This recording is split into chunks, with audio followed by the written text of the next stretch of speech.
Here's a wild fact. Right now, you can charge a laptop, transfer an entire movie, and power a 4K monitor, all through the same cable that charges your phone. 10 years ago, that would have required 3 different cables, 2 adapters, and probably a minor emotional breakdown. So what changed? One tiny oval connector rewrote the rules. Today, we're cracking open USB-C to see what makes it so ridiculously powerful.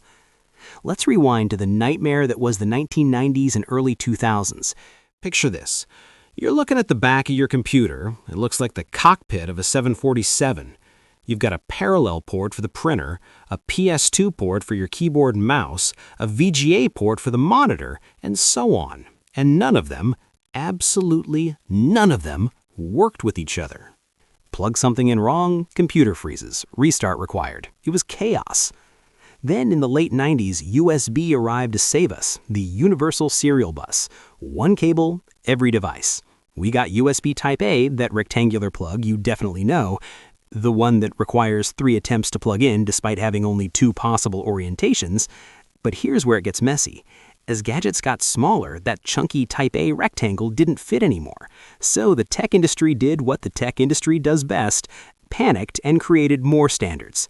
We got mini USB for cameras, then micro USB for phones, Type B for printers, that weird square one, and this bizarre double-decker thing called micro B for external hard drives.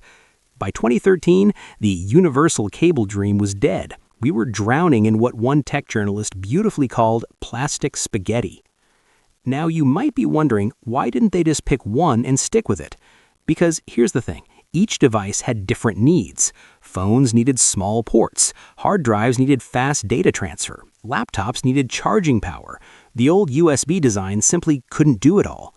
So, in 2014, the USB Implementers Forum, basically the Avengers of tech companies, went back to the drawing board.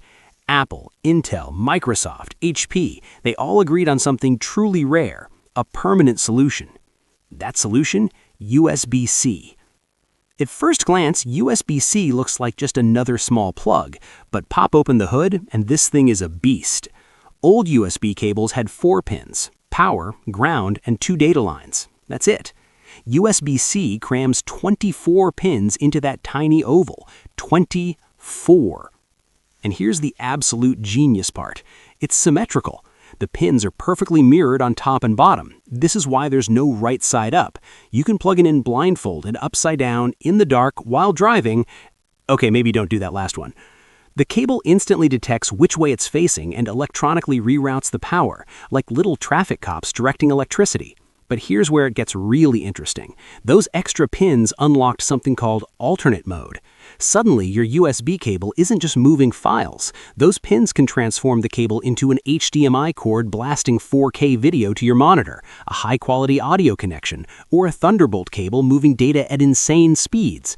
It's like that one friend who's weirdly good at everything. Annoying, but useful. But the absolute killer feature? Power delivery. Old USB ports pushed out about 2.5 watts, enough to painfully slowly charge your phone overnight. USB-C changed the physics entirely. Modern USB-C cables can blast up to 240 watts of power. That's enough to charge a high-end gaming laptop in under an hour through a cable thinner than your pinky finger. One cable, phone, laptop, tablet, headphones, everything. The universal dream, finally real. But wait, if USB-C was so perfect, why didn't the iPhone hold out for nearly a decade? And here's the twist. Apple actually helped invent USB-C. They were the first to put it on a laptop in 2015, the MacBook. But for iPhones, they stuck with their Lightning port. Why? 2 words, control and money. By owning the Lightning standard, Apple controlled who could make accessories. Every third-party cable maker had to pay Apple licensing fees. It was brilliant. For Apple's bank account. But the European Union had different priorities. E-waste.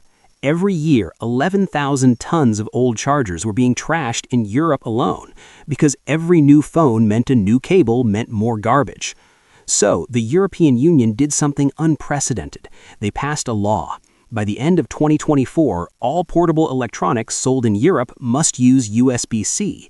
It was checkmate.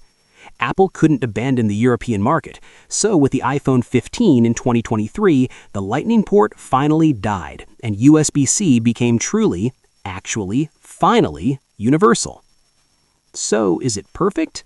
Mostly, but there's one sneaky trap. Because USB-C does so much, not all cables are created equal. You can buy a cheap gas station cable that physically fits but can't transfer video, charges slow, and might even damage your device. But despite that confusion, we've arrived. Now you can travel with a laptop, phone, tablet, and headphones with one cable. One tiny oval connector, ending the cable wars. That's USB-C. Simple on the outside, absolute genius on the inside.